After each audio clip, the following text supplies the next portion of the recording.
Okay, so we're gonna do a video, some little techniques I use. Not really a technique, but just something that I use a lot if I'm not trying to learn the scale, but I want to play with the feeling that I want, especially on bass, because bass is a groove and you typically want that feeling. And I know a lot of people will say they struggle with playing the bass portion for their um, music.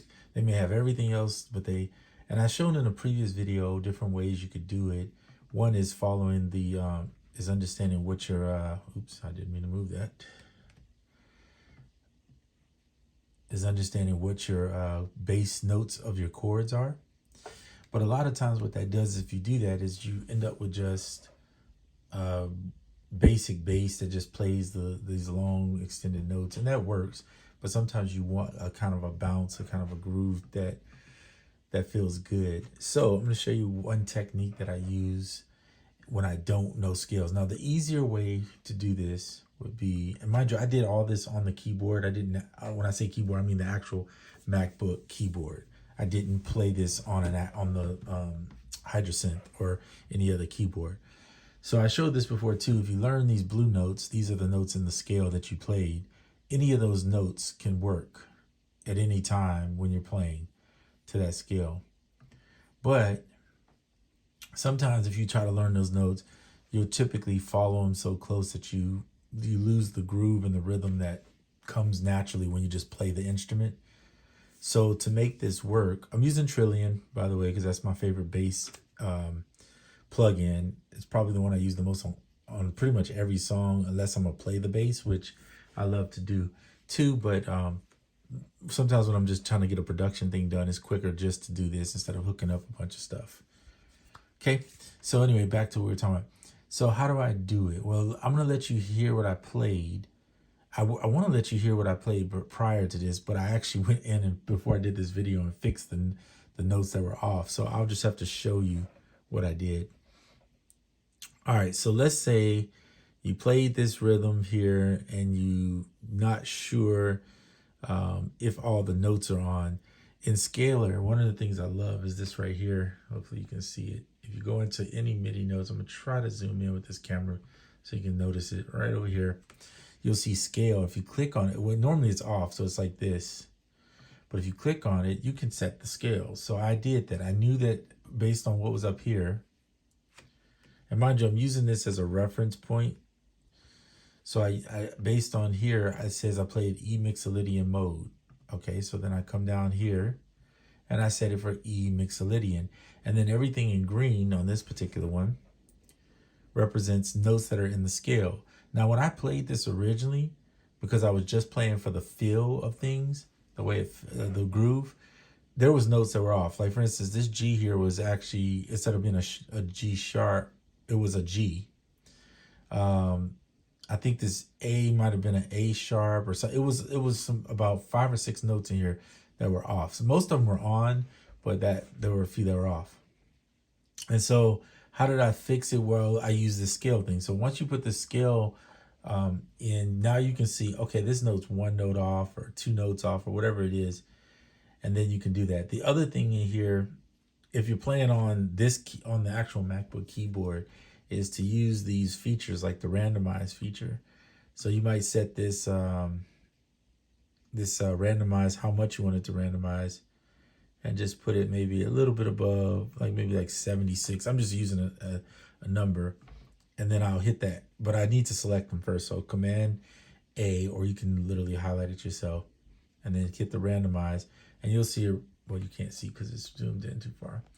You can see here randomized down here, by the way, and it randomized the notes. Now, sometimes this could be really good, or sometimes it could be really bad, and you might have to go in like that note is still hitting a little high for my taste. So I'll go in. Now Logic does have a randomize feature. You can select a bunch in here, by the way, 2 at a time. Let's say you want to move them. I might want this one to be a little higher. And then you can see how I can select quite a few and then drop them down at the same time. This one come down a little bit.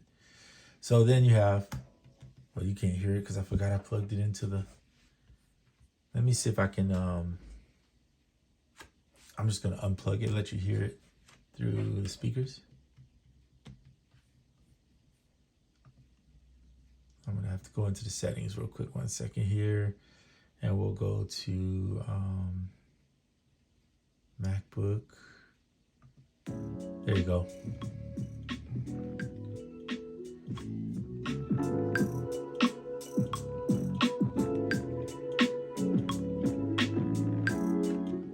Okay, then duplicate that because there's 2 of those. So, by the way, this whole song, in case you want to know, was not played on a MIDI keyboard. It was played literally on the physical keyboard. And that's one of the things I love about Ableton too, is I don't have to, I think you can do this in Fruity Loops, but I don't think Logic has it. But that being able to, I didn't realize how, I kind of picked this up from, I'm gonna call it the young kids, the kids of this generation more than, because I'm a little bit older. Actually, I'm probably double their age, but whatever. This kids of this generation, they use the straight on the MacBook or straight on whatever they have, the device, the computer. They use the straight up keyboard, and I'm just like, I'm impressed because some of them be coming up with some cool stuff to do that. And I'd never been that person. I always said I need the keyboard, and I do prefer the keyboard still because I like to play. But once you get the keys down on this actual keypad, it's not too bad. So if you can play in your notes like that, it looks, I think it works great. And if you don't know the notes, do like I did. Turn this, when the scale's off initially, just play what you feel sounds right. And let your mistakes happen. Just let it happen. I didn't quantize this, by the way. Do not quantize your bass notes. It sounds really bad. It sounds super sterile and fake when you do that, especially being that we're not playing a real bass in. We're using MIDI and things of that nature. Just play the bass notes without quantizing those things. You can always adjust one note here or there if something's way off, but a lot of times when you do that, you realize that you gain more of a feel to your song, and it makes the song just sound so much better when you don't. So yeah, so use the scale feature here. It's really handy. Use this randomize feature to adjust the velocities, because you could do it manually, but man, it'll take forever. I prefer the randomize. As long as you like what it sounds like and adjust 1 or 2 here or there, you should be okay. Like I want those a little bit higher. Cool. And this one I might bring out a little bit lower. Yep. So there you go. So that's the trick and the technique I'm using right now to be able to do this. I think it'll help you if you try it. By the way, I showed this in the previous video. These drums that I did were all played in via IDAM, IDAM, which is Apple's ability to plug in. You can use your phone or you can use, the iPad. And I did the drums straight off of here. So I drummed everything in from here using the touch. It's almost like you have both, the best of both worlds. You got the touch mixed in with the keyboards and the DAW like stuff. Now you could do it on the key bed here itself too. You could drum it in, which is pretty much very similar. But for me, I enjoy Koala and being able to, touch and adjust my notes easier. I don't know. I find it pretty nice.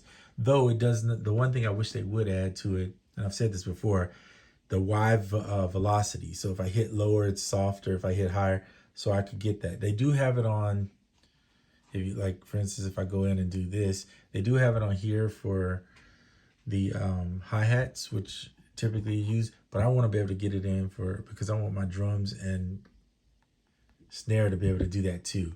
I don't want to have to, and the reason I say that is because you look at this now, here I'll show you the snares. These are all perfect. The same, I mean, they're a little off and on because I didn't quantize it, but as far as look how the wave is, they're all the same. So I don't know of a way yet where I could go in, and I don't think you can, where you can go in and highlight just this. You might be able to do that. I wonder if I could. I'll have to learn this. Let me just try it while I'm on camera. One time. Yeah, see, I can't. What it does is adjust the whole thing. That would be cool if Ableton added that, where I could go in and highlight just this section here and drop this note down on the gain and maybe adjust the gains. That'd be really nice, actually. And there may be a way, I just don't know it. but that would be fun and make it. Then it wouldn't really matter because if you played in everything. Now I know you can do this. I know you can do this, and somebody's gonna say, "Yeah, you could do it if you chop them up." That's true. You could chop each sample here up and adjust each one manually. That part I know you can do, but it would be nice if I recorded in, like I just recorded this straight in. If I could come in and highlight just one and then just drop it manually that way without having to chop them all up. And the reason is because when I chop them up, I got to bring them back together. Goodness gracious, I keep hitting that button. I'll have to bring them all back together anyway because when I'm arranging, I don't like little chops here and there. It kind of gets, the chances of me putting something off is very high in that particular scenario. And here's a melody I did with a flute. Now, was that a flute? This is the Spitfire. Yeah, it was a flute. Spitfire Rare Flutes collection, which I like a lot. So I use that. Spitfire stuff just sounds really good to me. Anyway, that's a whole nother story to talk about. Wanted to show you guys this. I like this workflow a lot better. You'll probably see me using it more often unless something comes along that's better. And the reason is because I just love Ableton. I love working with audio. I have the option to do MIDI here, but it's nice when I can do audio. All right, so that's it for this video. These are just tips, tricks, suggestions, ways that I work. You can kind of get a glimpse of it and maybe take what you can use and apply it to your workflow. All right, until the next one, I'm out.